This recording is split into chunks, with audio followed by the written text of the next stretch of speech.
I've had it with being with an ugly old wife. I have a cute girlfriend now. I'm going to live with her, so divorce me right now.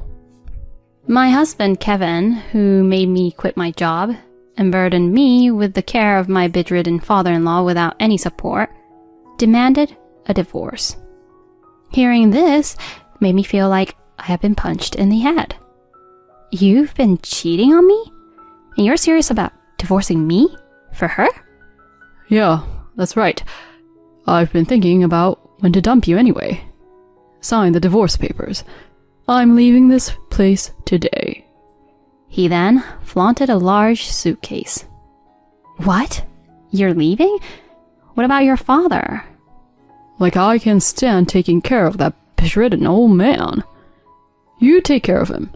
It's your responsibility. But you're his son. You're abandoning your own father? Say whatever you want. Oh, and I'll be taking Dad's inheritance, just so you know. Shocked, I couldn't even open my mouth or stand up. Without listening to any plea, he left. Clenching my fists, I trembled alone.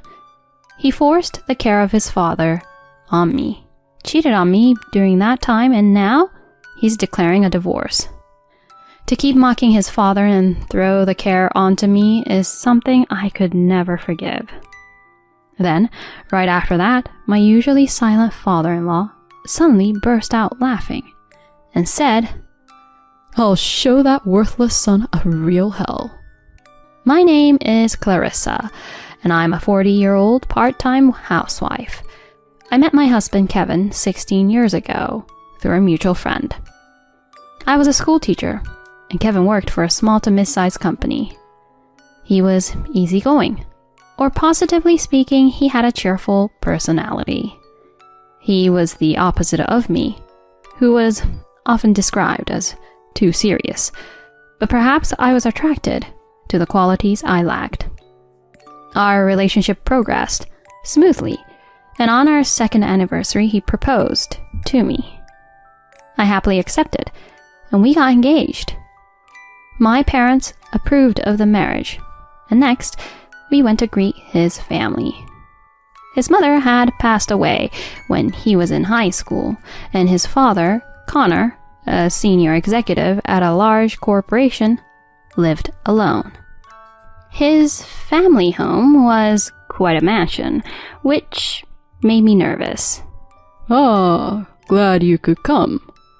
I'm genuinely happy to meet you. He looked stern and serious because of his high social status, but he had a warm smile. He was consistently kind to me, and, of course, approved of our marriage. Clarissa, are you sure about marrying this foolish son of mine? I care deeply for Kevin. I see. Kevin, make sure you take good care of Clarissa. I will, Dad. With that, meeting his family went smoothly. On the way back, Kevin, scratching his head, said, Dad's pretty strict with me. Can't really stand up to him. But he's sweet on you, Clarissa. Oh? Looks like you've won him over. Make sure to keep on good terms with him. Of course, I will.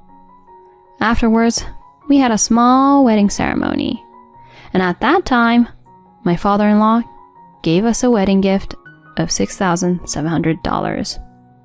And so began the life of Kevin and me.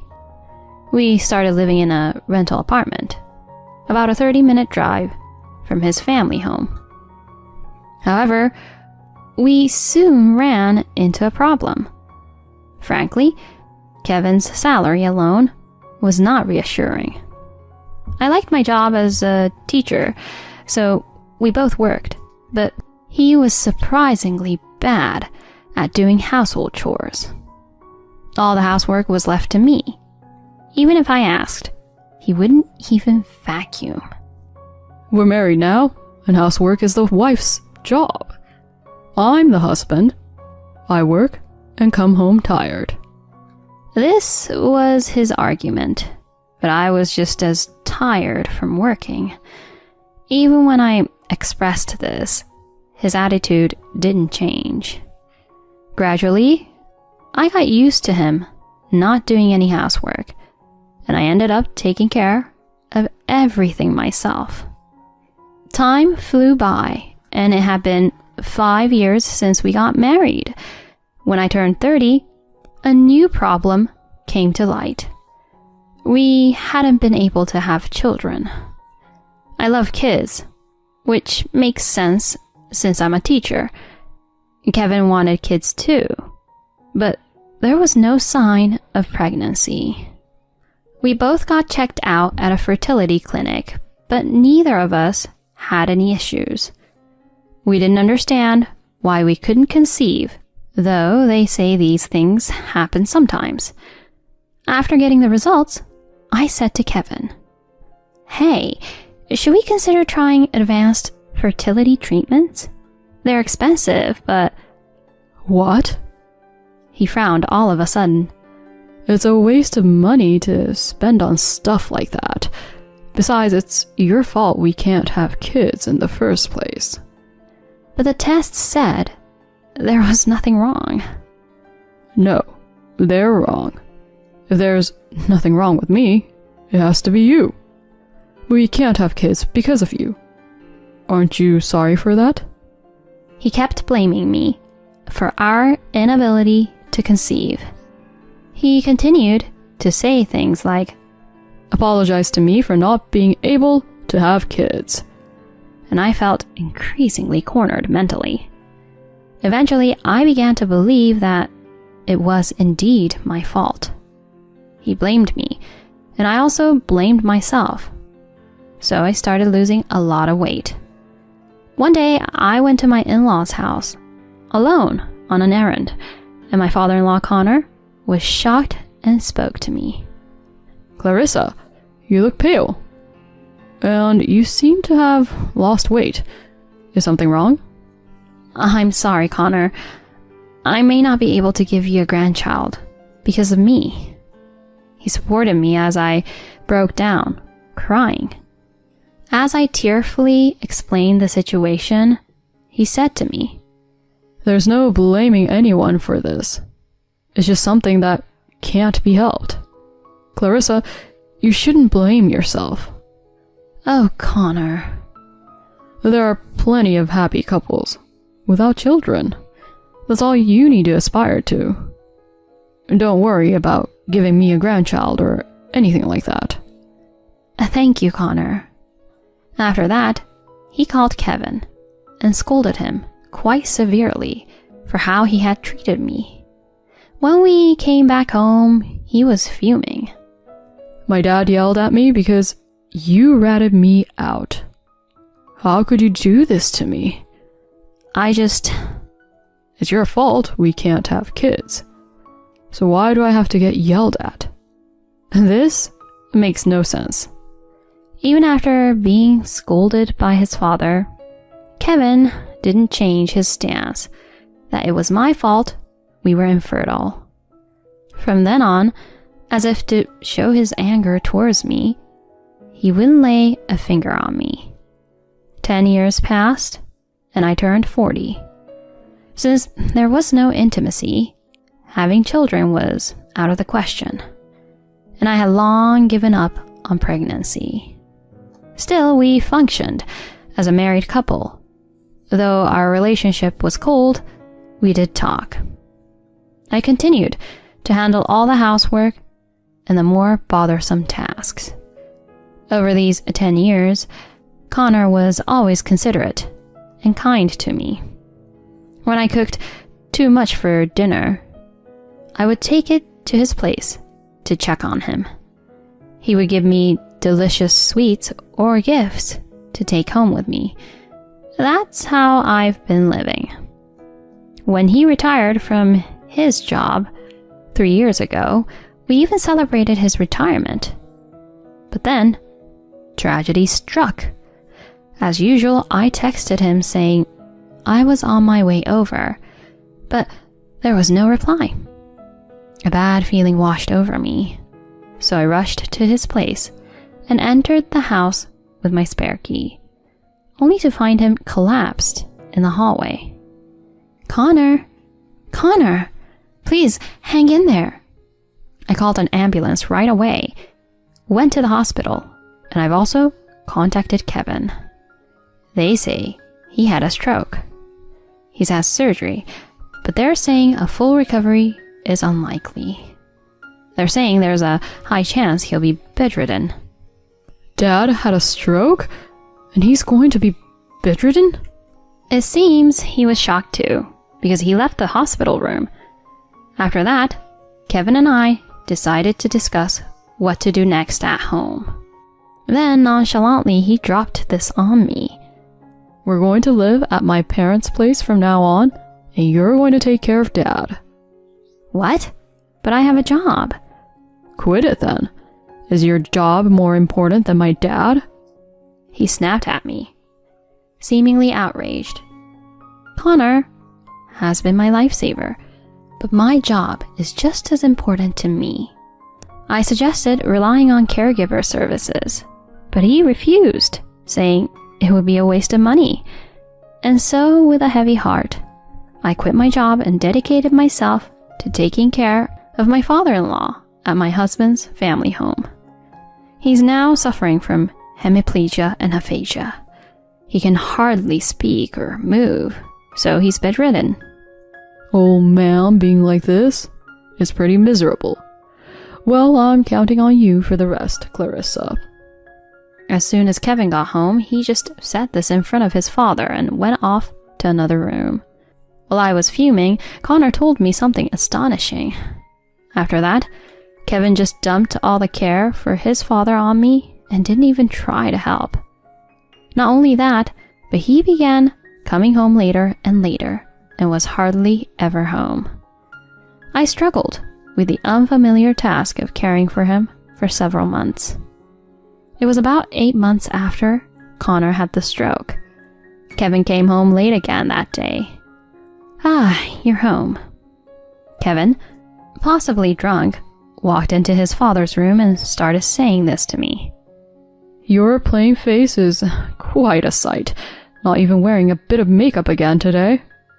You're failing as a woman. The reason I don't wear makeup is because I sweat from caregiving and also to keep it off Connor. And yet, he has the nerve to say that. As I was about to retort, he continued. But I won't have to see this plain face after today. Here, sign this.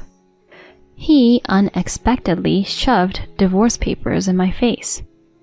As I stood there shocked, he went on. I'm sick of being with a plain, barren wife who can't even put on makeup. I've got a cute girlfriend now. I'm going to live with her, so hurry up and sign. Hearing this felt like a blow to the head. You've been cheating on me? And you're serious about divorcing me for her? Yeah, that's right. I've been thinking about when to dump you anyway. Sign the divorce papers. I'm leaving this place today. He then flaunted a large suitcase. What? You're leaving? What about your father? Like I can stand taking care of that bedridden old man. You take care of him. It's your responsibility. But you're his son. You're abandoning your own father? Say whatever you want. Oh, and I'll be taking Dad's inheritance, just so you know. As I stood there, speechless and unable to stand, he added, as if he remembered something. Oh, I'll be taking this too. It's no use to a bedridden man, right? Before I knew it, he had Connor's credit card in his hand. He left without listening to me as I tried to stop him. I stood there alone, shaking with clenched fists. I couldn't forgive him for pushing the caregiving onto me, cheating, and then asking for a divorce out of the blue. He kept mocking Connor, dumped the care on me, and just expected me to handle it. I couldn't let this slide. He needed to be punished for this. Yet I had already quit my job and I wasn't financially equipped. Even though I was desperate, I couldn't leave my kind father-in-law. While I felt hopeless, Connor, who had been silent until now, suddenly burst into laughter. I'm going to show that worthless son of mine what hell is. He sat up abruptly and perched on the bed. Actually, he had been making progress in his rehab, and his aphasia and physical condition had improved to the point where he could get up on his own. One day, he shared something shocking with me. Even if I continue rehab and get better, I want you to let Kevin think I'm still bedridden. Could he have anticipated the situation? As I stood there, astonished, he continued. Just as I thought. That guy turned out to be a real piece of work. Thank you for putting up with everything until now, Clarissa. Connor. Let me handle things from here on out, okay? First off, The next day, when I went to ask about Kevin at his company, they simply said he had quit. I tried reaching out to places he might go and to our friends and acquaintances, but he was nowhere to be found. He had completely vanished. However, Connor just smirked and said, just watch. A month later, as Connor and I were at home, someone began pounding on the front door. When I peered through the peephole, there was Kevin, his face beet red. I looked at my nodding father-in-law and let him in. Hey, Dad's credit card has been declined. Did you cancel it? As he started yelling in the entryway, I silently headed toward the living room. Wait, what do you think you're... What the... Kevin, who had followed me, was stunned to see his father sitting on the sofa. Dad? Why? Weren't you supposed to be bedridden? It's been a while, Kevin. Take a seat over there. As Connor spoke calmly, Kevin sat down on the sofa, trembling. I stood next to Connor with a stern expression. I was the one who canceled the credit card. Why should I let you use my money? Dad, it's not like that. Connor ignored him and looked at me. I spoke in a quiet voice. I'm going to go after you for infidelity. I want alimony. What? Alimony? What are you talking about? Remember? You confessed to cheating before, right? It's only fair to ask for alimony. He stammered, but he eventually blurted out. I never cheated. There's no proof. I silently slammed several photos onto the table. They showed him entering a hotel with a young woman and kissing her. What the hell is this? Your father had a detective investigate. A detective? You shouldn't have been able to find me. I was in the next state. Then Connor said with a look of disbelief. If you look at the credit card statements, it's easy to figure out where you are. You always use the same hotels. You're truly a fool. Oh. His face went pale, but he quickly tried to regain his composure. This happened after we got divorced. It doesn't prove I cheated during our marriage. Excuse me? We're not divorced yet. When I showed him the divorce papers that hadn't changed since that day, Kevin grew even paler. You haven't filed them yet? Of course not. You think you can just disappear without discussing money and leave everything to me? But... As he hung his head, Connor spoke in a stern voice. It looks like you've racked up some debt, haven't you? You were probably counting on my estate to bail you out. What? How did you even... But Dad, I'm the only one who can inherit your estate, so what's the big deal? Watching him, my father-in-law just scoffed. I've decided to give my estate to Clarissa while I'm still alive. You will be excluded from the inheritance. You won't get a thing. It seems you were banking on me dying soon, but you miscalculated. What? I'm being excluded from the inheritance? Despite Kevin's pleas to reconsider, Connor was serious.